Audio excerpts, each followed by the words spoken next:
Alrighty. I'm loving this idea. Nicola Charles, or White Rabbit as she's known as. KYP, know your provider, know your politician. I'll let her explain it because she's much more eloquent than I am. I might name English lit, but unless I put a lot of time and thought and write things down, it comes out pretty rugged for me. So away we go. It goes for about 10 minutes. I am the White Rabbit, also known as Nicola Charles. Now, the first question you need to ask yourselves is, do you wish to peacefully fight back? Do you wish to oppose everything that's going on? Because you must do this peacefully, because otherwise they can demand more control over your terrible behaviour. But here's the thing, just because your governments have gone into business with these massive corporations, super funds and hedge funds, doesn't mean you have to. They want to force you to do it subtly, but they cannot under law, even under their own UCC, their commercial law. So digital identity, censorship of social media sites, that's all part of it. And this started in their engineered pandemic, right? They told us to shop local, but then they closed down all the local stores, and the only stores that remained, we found out after the fact, were those that had majority shareholders of BLACKROCK, Vanguard and State Street. Now, they want to control every aspect of your life, your decision making and who you associate with. That's becoming very obvious in Australia and other countries as people are having their accounts frozen for who they associate with or what they're spending their money on, even if they're spending their money on paying builders. This did start in their engineered pandemic, closing the stores, forcing you into BLACKROCK, forcing you to spend your money with their corporate partners. They also did it by debanking and seizing the vehicles of the Canadian truckers. And this is what they're going to do. They're going to try and enforce your behaviour. Larry Fink of BLACKROCK has spoken openly prior about forcing behaviours.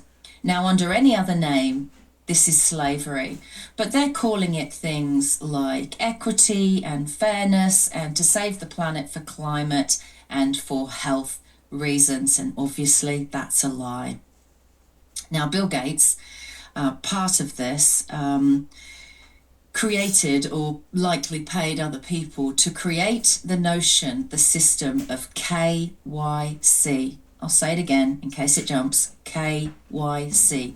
Google it, look it up. KYC is know your customer.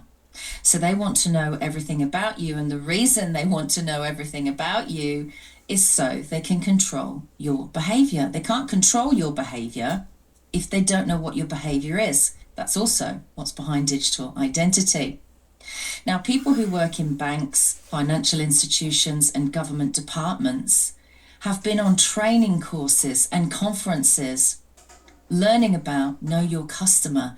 And this is why people are having strange conversations and situations with Australian banks when they're trying to draw money out to buy a motorbike or a motorhome or pay builders or buy crypto, which quite frankly is none of their business. Now, you have a choice as to whether to partner with the organisations, the corporations that your governments are desiring partnership with. They're already in partnership with them. So I've devised a new system that I think should go viral called KYP. KYP. Hashtag KYP. Know your provider, know your politician. Because they want to decide who we can associate with, who we can talk to, who we can get crypto tips from, or employ as builders, or listen to online. But we don't have a say in who they associate with. We're not happy that Anthony Albanese, the Prime Minister of Australia, invites Bill Gates to the lodge, puts his arm around his shoulder, pats him on the back and shakes his hand. Bill Gates, who suspiciously went from an expert in software to an expert in vaccines and healthcare, to an expert in the climate and cow farts, and now is an expert on digital identity. Do you really think someone can be an expert on all 4 of those disciplines? This is all a push to control everything you do. So KYP is really important. This is how you fight back. This is the fight back plan. You need to look at all of these businesses, these corporations, whether it be supermarkets or haberdashery stores or hardware stores or office supply stores or super funds or anything else, banks, that you might currently unwittingly be doing business with BlackRock, Vanguard and State Street. And you need to make a decision while you still can make that decision, because quite soon, with digital identity and under 16 social media bans, despite the fact Discord got hacked and proved it was not safe, and Optus got hacked and proved it was not safe. There was a super fund hacked in Australia last year and proved it was not safe. But let's go ahead, because we know when they say safe and effective, it means unsafe and ineffective. You need to make the decision while you can to unpartner from the partners your government really wants you to partner with.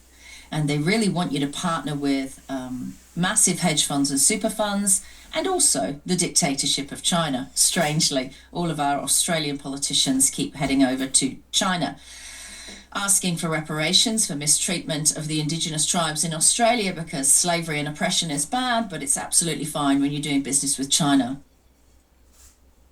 Okie dokie. Make it make sense.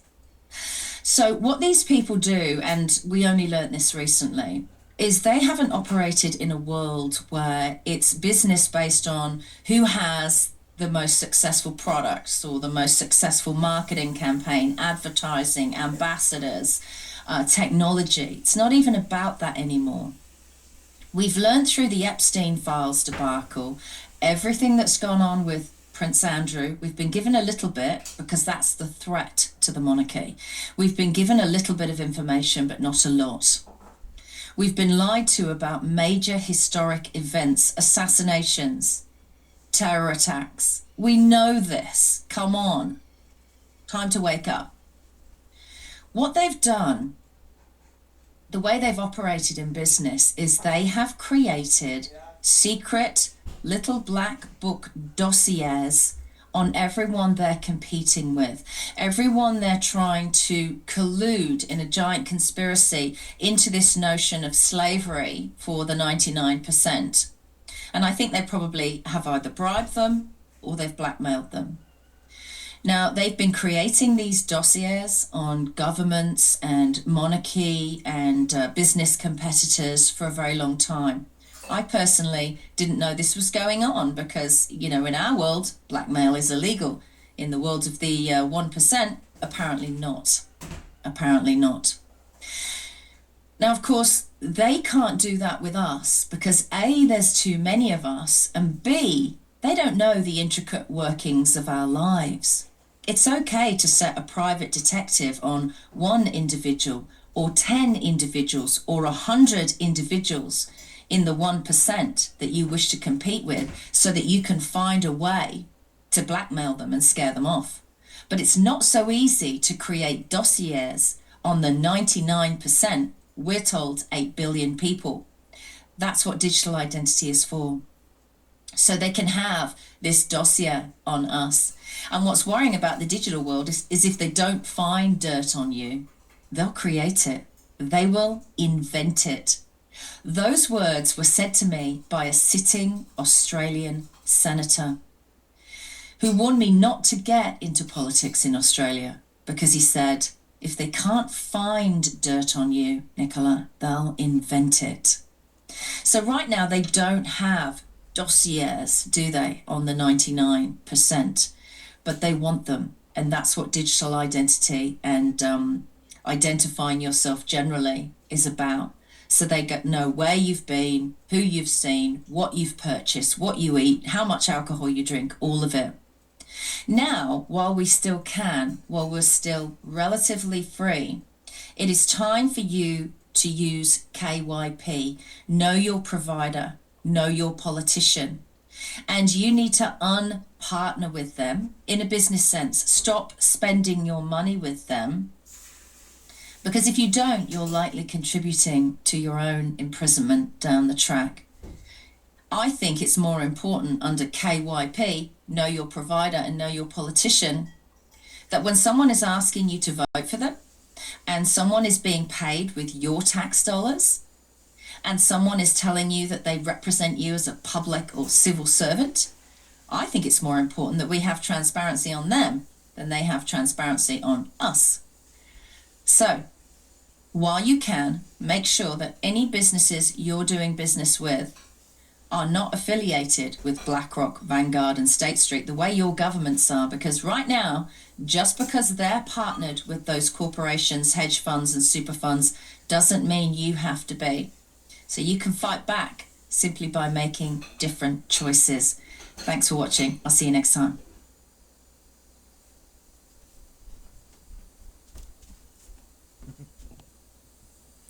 So what do you think? Oh, that was pretty on point. Absolutely.